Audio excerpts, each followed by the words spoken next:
Welcome back everybody, thank you for joining me. Today I'll be reviewing the Razer Huntsman V3 Pro. As I mentioned in my previous unboxing video, this is Razer's newest TKL keyboard that features our Gen 2 analog optical switches. These switches now have an actuation force of 40 grams and an advertised actuation distance of 0.1 millimeters to 4 millimeters. In addition, the keyboard also features two new media keys and a volume knob. The volume knob is also used to set the key actuation distance when using the onboard memory profile feature. This keyboard also features a leather wrist rest and a new aluminum top plate finish. So one new feature is the quick onboard adjustments, and you can track that through the LED array right here. So for example, right here, I have the default profile selected, okay? So if I want to set my actuation distance, what I would do is I'd press the function key and tab. I can set my actuation distance, and you'll see it through here through the LED indicator, okay?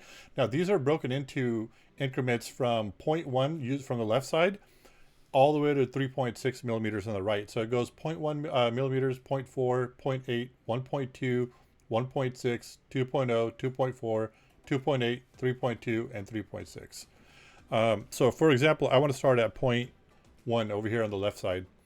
Okay, now if I press A, you're going to see the indicator here moving as I do it. Okay, that's 0.1. Now let's say I go down to 3.6. It actuates when I go all the way to the end. Okay, so this is, you're able to track your actuation distance doing this. So let's say I set it to the middle, let's say about right there, which is around 1.6. Go ahead and escape. Now my actuation distance is 1.6. Now this is outside of Synapse. Now when you go in Synapse, it doesn't override it. It gives you an option of either overriding it or selecting your Synapse profile to override what you did here. So with the onboard memory, you can access your profiles with the touch of a key. So you press your function key, and let's say I want to switch to my default profile. Just hit this, and now it's my default profile. If I want to switch to my first profile, click on that, profile switched. Let's say I want to switch to profile 4, click on that, profile switched, and so on and so forth. You can keep switching profiles, and if you notice, the color indicator also changes. That lets you know that you're on a different profile. In addition, you can also set your rapid trigger using a combination of keys. So for example, you press your function key in caps lock, and now you've entered the ability to change your rapid trigger distance. So if I move the knob around, I can start from 0.1 all the way to 3.6. So let's say I want to set it to the second notch, okay? And that's going to be a distance of 0.4 millimeters. So now that 0.4 is set, I press caps lock again, and now rapid trigger is initiated, and I can test what I set up here. So if I press down, I let up, that's 0.4 millimeters that it's actuating before it turns on and off. Once I'm satisfied, hit escape, and it's set. Now this will not override Synapse. So when you turn on Synapse the next time, it'll ask you if you want to override your existing profiles or you want to use this one. With regards to the build quality of this keyboard, I personally think it's fantastic, and it has very little key wobble. Now if I press one of these keys, you can see here, it basically does not wobble at all. I had a Razer Black Widow Tournament Edition, and that thing had some serious wobble. So just like my Drunk Deer A75, this keyboard has very little to no key wobble at all, and that's awesome. I'm very happy with that. It also feels fantastic when you're typing on it. The keys are textured. They're Doubleshot PBT, and they've got a texture on there. So let's say, for example, you have a long gaming session, and inevitably, your fingers get a little sweaty. Well, because of that, because of the texture coating, it doesn't slip. So for example, you're making rapid key changes. So if I'm playing, say, BattleBit, and I want to switch, to between my guns, or I want to heal, I can switch quickly without finger slips. And I notice even with my Drunk Deer, because they're not textured, I tend to have finger slips sometimes after a long period of gaming. With respect to latency, unfortunately, I do not have the hardware to test it, but I can tell you from personal use that this keyboard feels just as good as Drunk Deer A75 and the SteelSeries Apex Pro that I had while playing games such as Apex Legends and BattleBit Remastered. Key response time is nearly instantaneous, rapid trigger works as advertised, and there's no delay between key presses. Features such as N-key rollover works perfectly with this keyboard, and typing documents, doing work also feels fantastic, and I've not run into any issues with it. So in comparison to Drunk Deer A75, I've noticed that when I'm using Office 365, if I'm typing in a Word document, I'll get phantom or ghost keys sometimes where it'll start repeating a bunch of keys at once, and then I have to press backspace to delete those. I could never figure out why that happened, but typing up a document recently with this keyboard, I've not run into the same issue. So I think that's a Drunk Deer problem. I didn't have the problem with SteelSeries either. With regards to N-key rollover, this keyboard's had no issues at all. I can be playing BattleBit, and I'll be pressing shift, I'll be running around, I'll be strafing, and I'll be switching weapons, and it'll work flawlessly. With the Drunk Deer, on the other hand, I've had problems where I'll be doing the same thing, same kind of key movement, and I'll switch to say my health pack or my gun. It'll ignore my key. And I don't know if that's a firmware issue or if it's an end key rollover issue. I'm not really sure. But I do know that it's happened several times. It wasn't just a one-off. And initially I thought maybe it's my firmware, so I changed the firmware on the Drunk Deer. I also changed my, I went back to the local driver, web driver, same thing, same behavior. It doesn't matter what kind of driver it was. It always did that. And it wasn't consistent either. Sometimes it would work flawlessly. Other times I'd run into that end key rollover issue. So again, I don't know if it's my keyboard or if it's a wider issue with Drunk Deer A75, but it is something I ran into and I thought it'd be worth mentioning. And again, this Razer keyboard does not have that problem. So these are my rapid trigger settings. And before we get into Apex, I just want to go over this really briefly. So ASD are all 1.2 and 0.1. My W key is 1.2, 0.1 on the downstroke and 0.4 on the upstroke. I just found that it helps me with movement better when I separate the two. Shift is 1.3 actuation. It's a little bit more than 1.2 default, again, because I rest my pinky there sometimes, but I'll press it by accident and I don't want to do that. The control key now, that's 1.5 and 0.1. I feel like just having a little bit more actuation force there is better for me.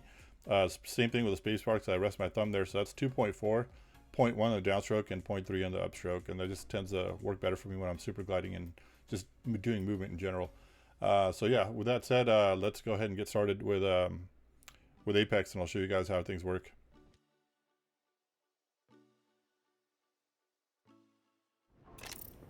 Okay, so let's just, I think for Apex, rapid trigger is the best for just general movement. Like I can change my direction from side to side really fast. So strafing, crouching, just general movement is a lot more responsive when you have rapid trigger keys. I feel like, especially compared to a normal keyboard.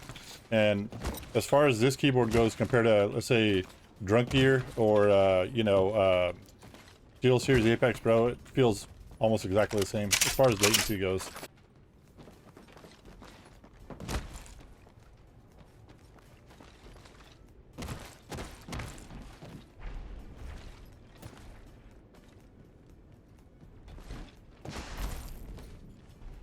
So if you notice, if I tap my W key rapidly, you'll notice that I have jittered movement, and that's because of rapid trigger. And I'm barely moving that. Same thing with my side-to-side keys, but you can't see it as well because the crosshair in Apex really doesn't flare that much. Say compared to maybe Valorant or CSGO. So that rapid trigger is not as useful for, strafing left to right, but it is extremely, extremely responsive. And I think that's one of the biggest benefits of this. It just feels really extremely nimble, and everything you do, there's no delay, especially because of the keyboard. All right, so I think I've covered enough movement. This should give you guys an idea of how well this works. I'm not the best movement player in Apex. I don't really play this game that often. I think I enjoy BattleBit a little bit more, but it is what it is.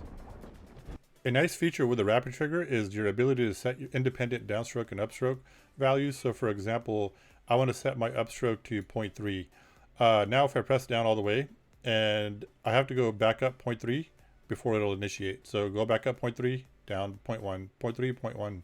And you can set whatever distance you like to separate the sensitivities for a rapid trigger. Drunk Deer A75 also has this feature, and I'm pretty sure Wooting does too. Personally, I prefer just keep it at 0.1, and I tend not to separate them, but you do have that option if you like it.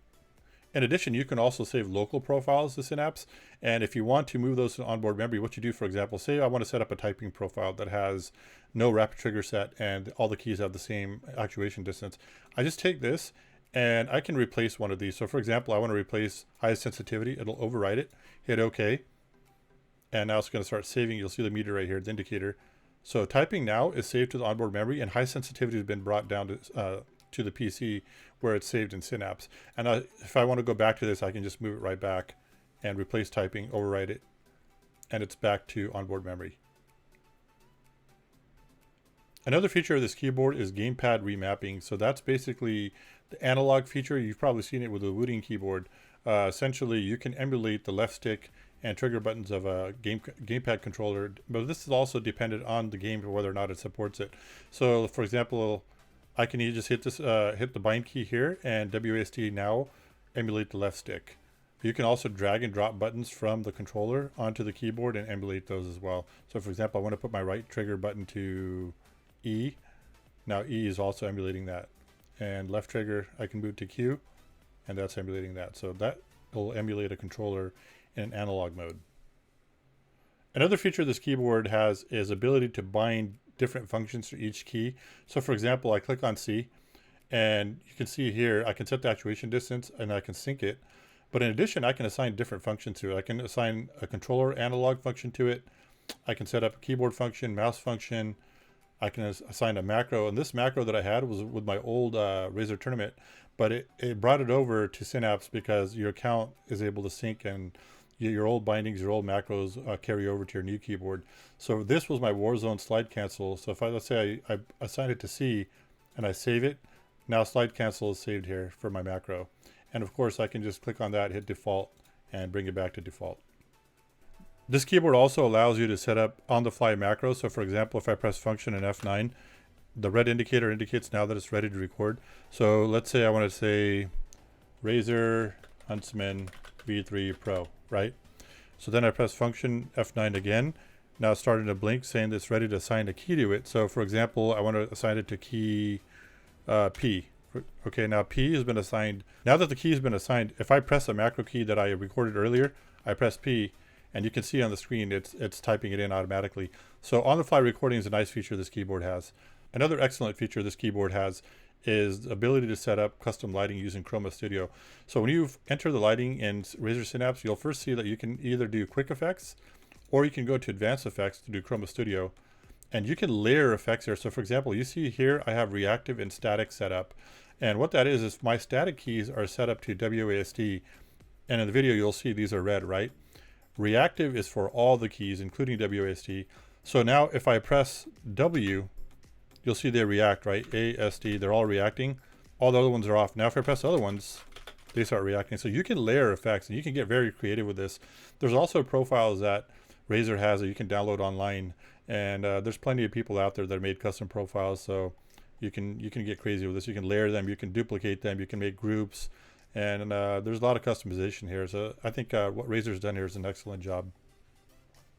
Also in Synapse, you have the macro feature if you want to set up per key macros. And I imported this from my old profile from Warzone 1 from my Razer Tournament Edition. But essentially you record it here, you hit plus, and you hit the record button. It'll count it down, and then you hit stop. You can set the timer for each one. You can set the delay and the keystroke that you want. And once you're done, you go ahead and save it, and then you go ahead and sign it back in your keyboard profile, and you're good to go. It's that simple. There's also game profiles. So for example, here with my FPS trigger profile, I have all my games set up. So whenever I play these games, the profile automatically switches to that. It's a nice feature. One issue I have run into is with game mode. So for example, if I open up a video game like Apex Legends and I enable game mode and it's supposed to disable my Windows key and menu key, it doesn't do that. I don't know why, but for some reason Windows key still activates when I'm playing games. Another problem I've run into is you cannot assign anything to the Windows key, like custom keys. You can't assign anything to it, and you can't disable it either, which is very unfortunate, because if you're able to disable it, then you're not going to have accidental misses, and gaming mode is not reliable as far as I'm concerned. It hasn't worked for me a single time. So the next thing I'd like to do is I want to do a typing sound test so you guys can actually hear how the keyboard sounds.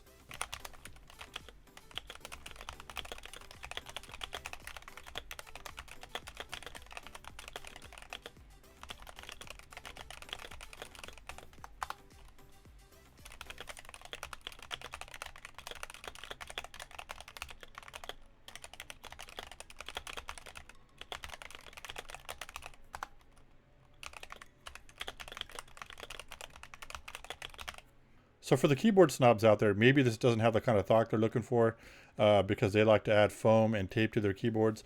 But for me as a gamer who wants a great keyboard that feels great and sounds pretty damn good, this hits the spot. I'm not really the type to open up my keyboard and add foam and tape, but if you are, then maybe alternative custom keyboards is your thing, and this is not it. Now in comparison to the A75, this sounds different. Maybe it doesn't have the kind of thought that you might be looking for, but I think personally it sounds fantastic. I'll get the A75 now, and we'll go ahead and make a recording of that and see what you guys like better.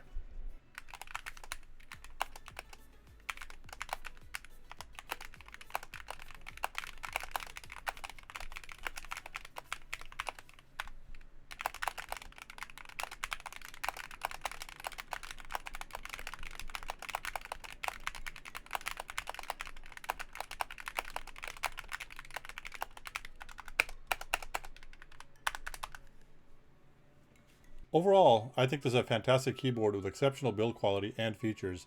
Razer's Gen 2 analog optical switches actuate from 0.1 millimeters to 4 millimeters as advertised, and the rapid trigger feature feels just as good as the SteelSeries Apex Pro and the Drunk Deer A75 in my experience. Initially, this keyboard had some problems with the rapid trigger because of Synapse, but Razer quickly remedied that, and at this point in time, I haven't found any major flaws with it. The build quality is superb, the keycaps feel great, but I also don't like the thin wrist pad, and I think Razer could have done a much better job at including more padding for it. Now, with the respective price, the $220 price tag is a bit much for a rapid trigger TKL keyboard, and it's an expensive proposition for many people who will probably end up turning to alternative brands such as Drunk Deer, which comes in a 75% form factor and only costs $130 for the version with the ABS keycaps. And if you want to pay a little bit more, you can get the PBT variant for $140. In addition, Drunk Deer offers a bare bones version for the keyboard that costs $120, and it's available directly from Amazon. So, yeah, this keyboard has competition. The Drunk Deer is no slouch, and I think for the price, it's an amazing keyboard and an amazing alternative to this one. Not to take away from this keyboard, I mean, this is going to be my main driver, and I personally think it's a great keyboard, but the price is a bit much.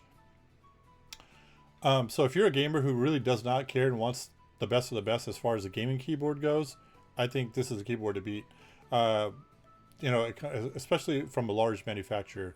Now, with respect to wooting, I think Razer's achieved pretty much feature parity, more or less, although they don't have a WebDriver, but that's, in my opinion, you may disagree with me, it's more of a gimmick. If you think Synapse is a big resource hog, then you're wrong. And if you're really concerned about that, you can turn on Synapse, do whatever you need to do, turn it off, or you can use the onboard memory profiles. So yeah, the WebDriver is nice. I wouldn't mind if Razer had it, but it's not a make or break thing for me. Overall, this keyboard is a solid 9 out of 10. If it was cheaper, I would have given it a 10 out of 10. Again, I'm not a big custom keyboard kind of guy. I don't really open up keyboards and modify them. But if you are, then maybe you'll give it a lower rating. But for me personally, as a gamer, solid 9 out of 10. So if you're interested in this keyboard, I highly recommend you buy it. And that concludes the review for this Razer Huntsman V3 Pro. I hope you enjoyed the video today, and if you did, hit the like button and leave any comments below. I always enjoy reading your feedback. All right, see you next time. Thank you.